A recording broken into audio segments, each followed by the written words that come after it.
warahmatullahi wabarakatuh. Perkenalkan, nama saya Lara Renata dengan NIM 2113338 dari Prodi T3 Akuntansi.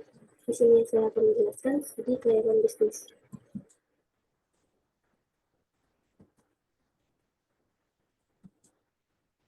Studi kelayakan bisnis.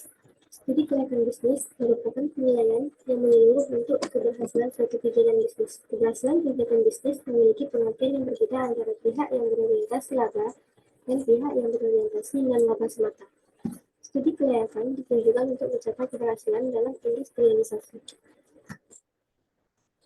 Tujuan studi kelayakan bisnis yaitu menghindari risiko kerugian, memudahkan perencanaan, memudahkan pelaksanaan pekerjaan, memudahkan pengawasan, memudahkan pengendalian. Dapat dilihat langkah-langkah studi kelayakan bisnis dari penemuan ide bisnis, lalu melakukan studi pendahuluan, lalu membuat desain studi kelayakan, lalu pengumpulan data, lalu analisis dan interpretasi data, lalu menarik kesimpulan dan rekomendasi, yaitu penyusunan laporan di kelayakan bisnis. Aspek pasar yaitu analisis aspek pasar dan pemasaran, pembagian peranan yang sangat penting sebelum memulai bisnis, karena sumber pendapatan utama perusahaan berasal dari penjualan produk yang dihasilkan. Analisis aspek pasar menganalisis jenis produk yang akan diproduksi, banyaknya produk yang ditawarkan oleh pesaing. Tujuannya, yang pertama menganalisis permintaan atas produk yang akan dihasilkan, kedua menganalisis menganalisa penawaran atas produk sejenis, ketiga menganalisis ketersediaan restoran atau pemasok produksi yang dibutuhkan, yang keempat menganalisis ketepatan strategi pemasaran yang akan digunakan. Selanjutnya, aspek pemasaran. Sebuah usaha bisnis dengan hasil produk yang biasa saja bisa jadi sukses hanya karena strategi pemasaran perusahaan terkait yang cukup handal.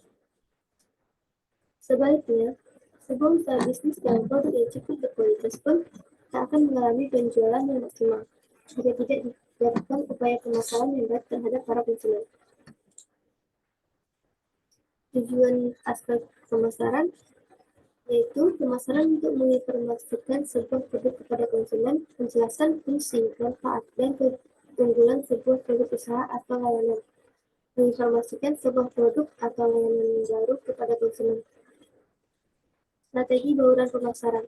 Yang pertama, produk adalah sesuatu yang bisa ditawarkan ke pasar untuk mendapatkan perhatian, pembelian, pemakaian, atau konsumsi yang dapat memenuhi keinginan atau kebutuhan. Kedua, harga, yaitu sejumlah uang atau barang yang dibutuhkan untuk mendapatkan kombinasi dengan barang lain yang disertai dengan pemberian jasa. Selanjutnya, promosi. Menurut Kepler, promosi adalah berbagai kegiatan yang dilakukan antar perusahaan untuk mengomunikasikan manfaat dari produknya dan untuk meyakinkan konsumen sasaran agar membelinya.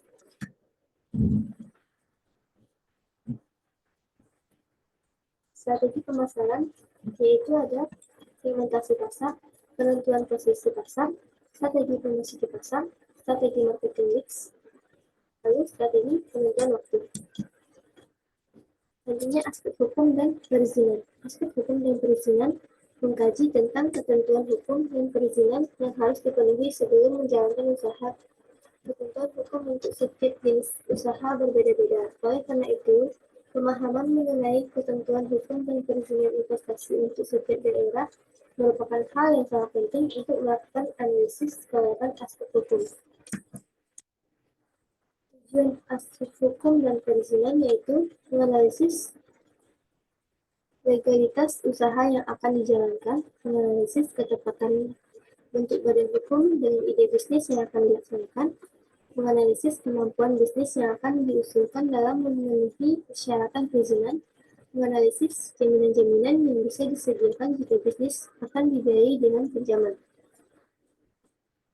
Teknis pelaksanaan analisis aspek hukum yaitu sumber data untuk mengkaji aspek hukum terbagi dua, yaitu data primer dan data sekunder. Responden narasumber pihak-pihak terkait seperti masyarakat sekitar lokasi, praktisi hukum, bagian hukum pemerintah daerah yang bersangkutan, kantor pelayanan perizinan dan investasi atau KPPI, atau kantor pelayanan modal KPM daerah yang bersangkutan, perbankan atau lembaga keuangan lainnya. Metode pengumpulan data untuk analisis aspek hukum pada studi kelayakan bisnis dilakukan dengan cara wawancara dan studi dokumentasi. Selanjutnya, aspek sumber daya manusia. Perencanaan sumber daya manusia adalah proses analisis dan identifikasi yang dilakukan organisasi terhadap kebutuhan akan sumber daya manusia, sehingga organisasi tersebut dapat menentukan langkah yang harus diambil guna mencapai tujuannya. Terdapat beberapa syarat untuk membuat sebuah perencanaan SDM yang baik, yakni mengetahui secara luas peraturan dan kebijaksanaan pemerintah, khususnya yang menyangkut tenaga kerja. Lalu, harus mengumpulkan dan menganalisis informasi tentang SDM dalam organisasi tersebut secara lengkap. Selanjutnya, mempunyai pengalaman luas tentang analisis pekerjaan, kondisi organisasi, dan persediaan SDM. Selanjutnya, harus mampu membaca situasi SDM saat ini dan masa mendatang. Lalu mampu memperkirakan peningkatan SDM dan teknologi masa depan. Dan terakhir, harus mengetahui secara jelas masalah yang direncanakannya.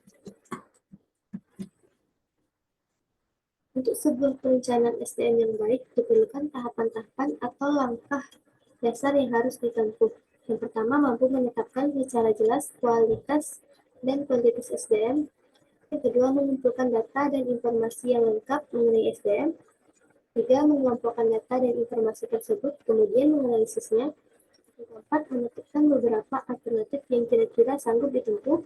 Kelima, memilih alternatif terbaik dari berbagai alternatif yang ada. Yang keenam, menginformasikan rencana terpilih kepada para karyawan agar direalisasikan. Selanjutnya, aspek manajemen. Aspek manajemen merupakan bagian yang tidak terpisahkan dari beberapa aspek kajian dalam sebuah laporan studi kelayakan bisnis. Keberhasilan suatu proyek atau kegiatan yang telah dinyatakan fleksibel untuk dikembangkan sangat dipengaruhi oleh peranan manajemen dalam pencapaian tujuan proyek atau kegiatan. Manajemen dibagi menjadi 3 golongan yang berbeda. Pertama,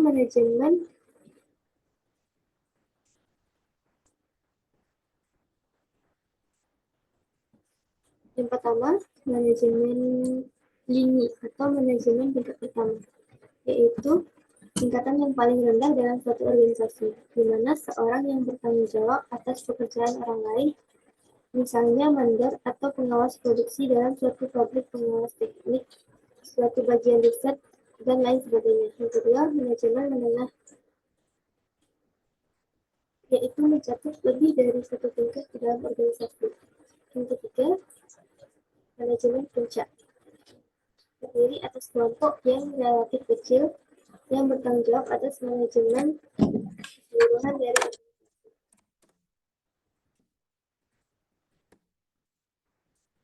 Selanjutnya, aspek teknik dan teknologi. Aspek teknik sangat berhubungan dengan aspek pemasaran. Kegiatan yang ditunggu apabila sebuah gagasan usaha atau proyek yang direncanakan telah menunjukkan peluang yang cukup cerah dilihat dari segi pemasaran. Penilaian kelayakan terhadap aspek ini sangat penting dilakukan sebelum perusahaan dijalankan. Penentuan kelayakan teknis perusahaan menyangkut hal-hal yang berkaitan dengan teknis atau operasi, sehingga apabila tidak dianalisis dengan baik, maka akan berakibat fatal bagi perusahaan dalam menjalankannya di kemudian hari. Tujuan dari aspek teknik dan teknologi yaitu untuk meyakinkan apakah secara teknis dan pilihan teknologi rencana bisnis dapat dijalankan atau dilaksanakan secara layak atau tidak layak, baik pada saat pembangunan proyek atau operasional secara rutin. Masalah manajemen operasional yaitu pemilihan strategi produksi, pemilihan dan perencanaan produk, rencana kualitas, pemilihan teknologi, rencana kapasitas, produksi, perencanaan letak pabrik, perencanaan tata letak, perencanaan jumlah produksi, manajemen persediaan, pengawasan kualitas produk. Selanjutnya, aspek lingkungan hidup. Analisis aspek lingkungan tidak hanya membahas tentang kesesuaian lingkungan dengan bisnis yang akan dijalankan, tetapi juga membahas tentang dampak bisnis terhadap lingkungan serta pengaruh perubahan lingkungan yang akan datang terhadap bisnis. Lingkungan memiliki pengertian yang sangat luas sehingga analisis aspek lingkungan dalam studi kegiatan bisnis dapat menjadi beberapa lingkup lingkungan. Yang pertama, menganalisis kondisi lingkungan operasional yang terdiri dari pesaing, pemasok, pelanggan, editor, dan pegawai untuk memperoleh jawaban apakah kondisi lingkungan operasional memungkinkan atau tidak untuk menjalankan suatu ide bisnis. Yang kedua, menganalisis kondisi lingkungan industri yang terdiri dari persaingan atau perusahaan, kekuatan pemasok, kekuatan pembeli, barang substitusi dan hambatan masuk untuk memperoleh jawaban apakah kondisi lingkungan industri memungkinkan atau tidak untuk menjalankan suatu ide bisnis. Yang ketiga, menganalisis kondisi lingkungan jauh yang terdiri dari lingkungan ekonomi, sosial, politik, teknologi, dan global untuk memperoleh jawaban apakah kondisi lingkungan jauh memungkinkan atau tidak untuk menjalankan suatu ide bisnis. Yang keempat, menganalisis dampak positif maupun dampak negatif bisnis terhadap lingkungan, baik lingkungan operasional, lingkungan industri, maupun lingkungan jauh. Yang terakhir, menganalisis usaha-usaha yang dapat dilakukan untuk meminimalkan dampak negatif bisnis terhadap lingkungan, baik lingkungan operasional, lingkungan industri, maupun lingkungan jauh.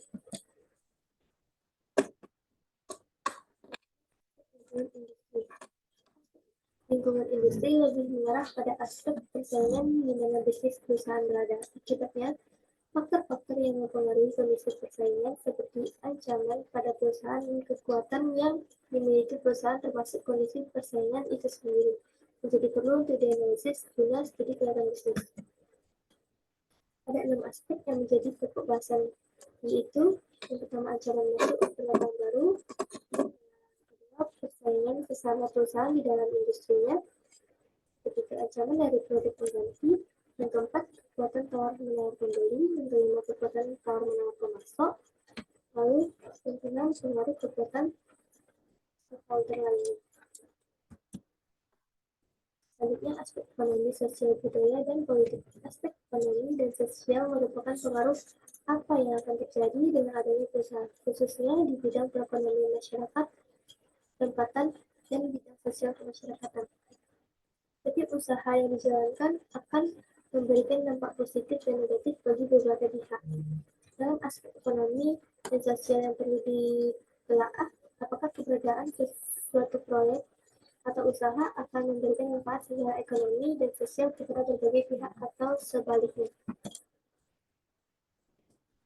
Aspek ekonomi yaitu cukup banyak data makroekonomi yang tersebar di berbagai media yang secara langsung maupun tidak langsung dapat dimanfaatkan perusahaan. Data makroekonomi tersebut banyak yang dapat dijadikan sebagai indikator ekonomi yang dapat diolah menjadi informasi penting dalam rangka studi kegiatan bisnis, misalnya PDB, investasi, kurs valuta asing, kredit perbankan, anggaran pemerintah,